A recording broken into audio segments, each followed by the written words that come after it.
Hello hello hello മൂത്തക്കുട്ടിയല്ലേ? അതെ. ഞാനാടാ അന്റെ തന്ത. രാവിലെ തന്നെ വിളിച്ചിട്ടാണ് അല്ല നീ ചൂടാണ്ട, ഞാൻ എന്റെ ഉപ്പേടാ, എന്റെ തന്തേടെ ഞാനാണ്. മൊയ്താണ്, മുട്ടായി മൊയ്തു. എന്തുപ്പാ? അഞ്ച് വിശേഷമൊന്നും അറിഞ്ഞില്ല അപ്പൊ നാട്ടിത്തെ? ഇല്ല. അറിഞ്ഞിട്ടില്ല. എന്നാ കേട്ടോ. അബുദാബിയുള്ളെന്റെ മൂസക്കുട്ടിയെ ടിവി തുറന്നപ്പോൾ വാർത്ത കിട്ടിയേ. എൻ പ്രിയ മോനെ എൻ ഹൃദയം പൊട്ടിയേ. ഫ്ലാഷ് ന്യൂസ് കണ്ടപ്പോൾ ഞാനും ഞെട്ടിയേ. രുചിയൂറും വിഭവങ്ങളായ വീരക്കിയേ. മനസ്സിൻ കൊതിയെല്ലാം കബറടക്കിയേ. തലയിൽ ഇടിവെട്ടായി വാർത്ത കിട്ടിയേ. നാട്ടിൽ ബീഫിന് ക്ഷാമം പറ്റേ.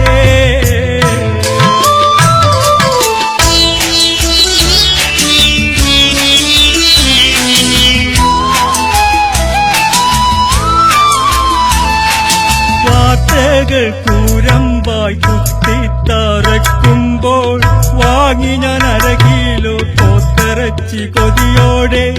കരളിനെ 16 കഷ്ണം നുറുക്കുന്നു. കത്തി പിടിച്ച എൻ കൈകൾ വിറക്കുന്നു. വറ്റിക്കണോ ഇവരെ വറ്റിക്കണോ?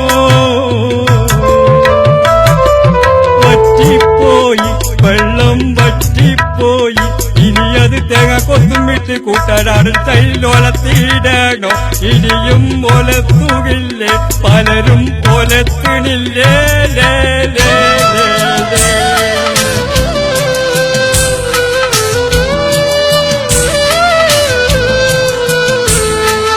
എന്തെന്ത് വിഭവങ്ങൾ നിനക്കിന്നുണ്ടെന്നാലും എന്നും പോയി വെച്ച് വിളമ്പി നീ തിന്നാലും.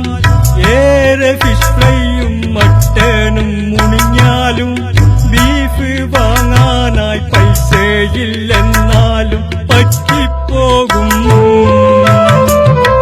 പറ്റിപ്പോകും പറ്റിപ്പോകും. കടം പറ്റിപ്പോകും. അയലത്ത് കടമെടുത്തിട്ടും വരന്നിട്ടും നമ്മൾ കടയിൽ പോകും. നാടൻ പോത്തും വാങ്ങും, കുറച്ച് ആടും വാങ്ങും.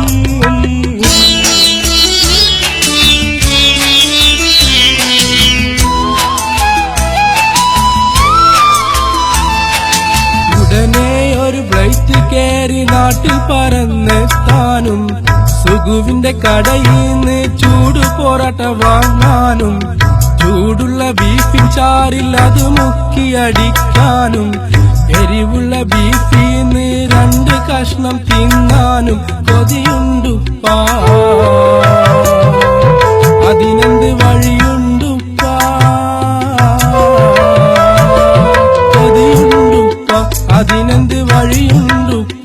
നാട്ടിൽ നിന്ന് ഉടനടിയെടു പിടിയെന്നാലും വരുന്നുണ്ടോപ്പ? സാധനം വിടുമോ ഉപ്പ? പാർസൽ വിടുമോ പപ്പ?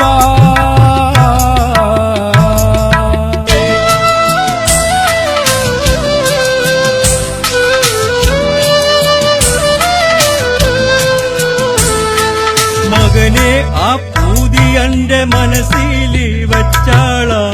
നാടൻ പോത്തിന്റെ ടേസ്റ്റിച്ച് മറന്നാള. അനക്കൊക്കെ സൗകര്യം ഗൾഫിലെ ലുലുമാള. പല പല നാടിന്റെ ബീഫ് അവിടെ അവൈലബിള. വാങ്ങിക്കള, വാങ്ങിട്ട് വരട്ടിക്കള. കറി വച്ചളം എന്നിട്ട് മുഴുങ്ങിക്കള. ഇത് ഞാൻ കായി മുടക്കി അണക്ക് വിളിച്ച മൊബൈൽ ഫോൺ കോള. ഫോൺ അങ്ങോട്ട് ഒലത്തിക്കള. Sorry phone വെച്ചാളാ.